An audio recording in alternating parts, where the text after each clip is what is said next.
Welcome to Statistics for Survey Session 2 Tables, Optional Segment 6, Part 1, the summation sign. Let's begin with a small definition for the letter n. We'll be using the letter n to represent the total of all the absolute frequencies.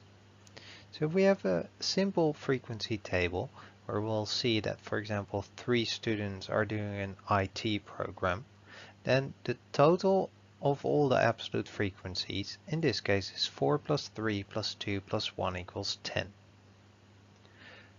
What I've actually done was I added them all up. So instead of saying total of all, I can also say sum of all the absolute frequencies.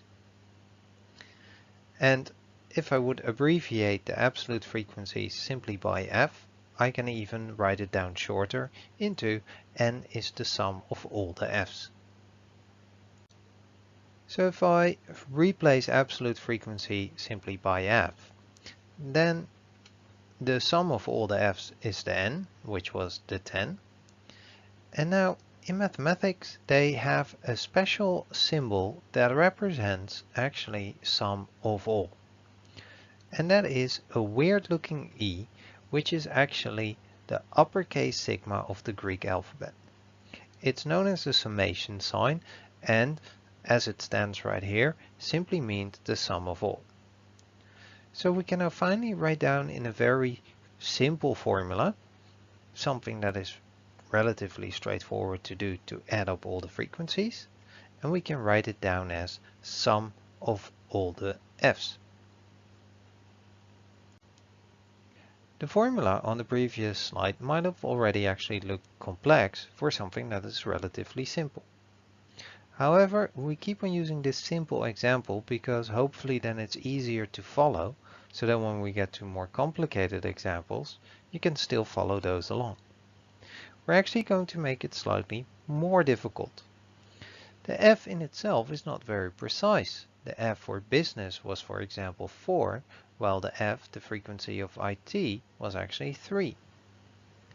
So instead of using f, we can actually add a small index to these f's to differentiate between them. An index is a small number to the lower right of the letter. So f1 is actually the frequency of the first value, f2 for the second, etc. So if I have another look at the table, I'll use I for the category numbers 1, 2, 3, and 4.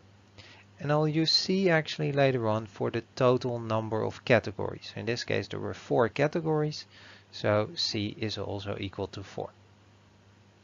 Then the frequency of the first category is simply the 4. The frequency of the second category is the 3, etc. Note that we can now also define the n as the sum of actually all of these, or in other words, that we're calculating all these different f's, the last one being the last category. We can now actually create a more complex formula for the simple total. We indicate the start below the weird looking E, and we indicate the last one above the weird looking E. This altogether now gives the following scary looking formula, but is still nothing else than to sum up all the different frequencies. On the next slide, we're going to break it down. Having another look at this very scary looking formula, let's break it down into pieces. The I equals 1 here below means that we start by filling out for I a 1 in whatever is to the right of the symbol. So in this case, we start by filling out an I is 1, so actually that will start with F1. Then, if I plus 1, at the moment I equals 1, so 1 plus 1 equals 2, is less than or equal to this value, then we simply continue. So as long as C is, for example, 5, we can still continue. Step 3 is then to increase indeed that I by 1, so I was 1 plus 1 equals 2 now, and fill this out again for this one. So we actually get F2. Step 4 is then to add that result to the previous one, so we actually have now f1 plus f2. We now repeat this, so as long as c is still 5, I is now at the moment 2, so 2 plus 1 equals 3, so we simply fill out a 3, and you might start noticing that we then simply get f3, and then we also get f4, and hopefully you'll notice that we'll then also get f5, and if there are 5 categories, then we're done. So this is how you can break down this scary looking formula. We'll do a real example on the next slide. So here's the example again of the educational programs.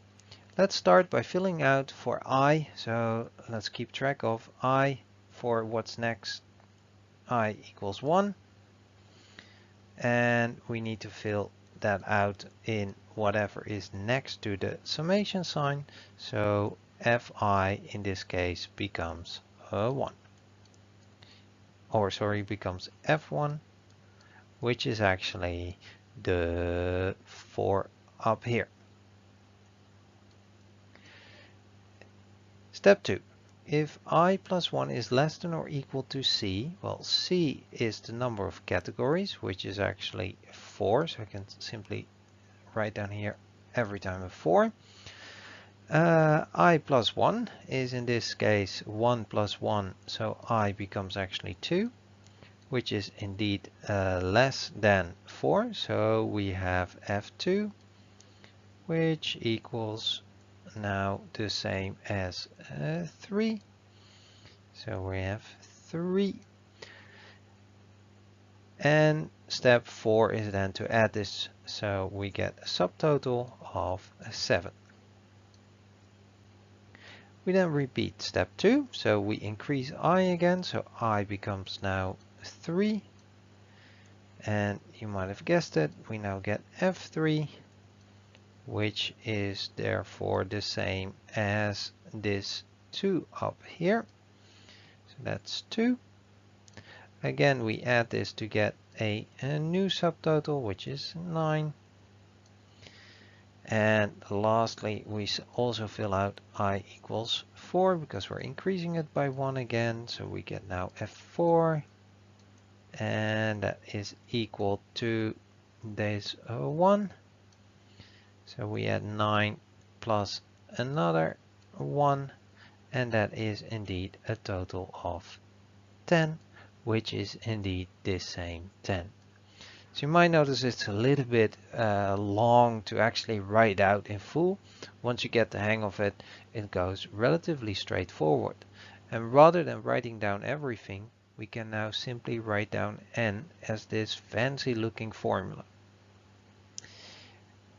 In the calculation for the total number, this formula is a little bit overkill in its precision.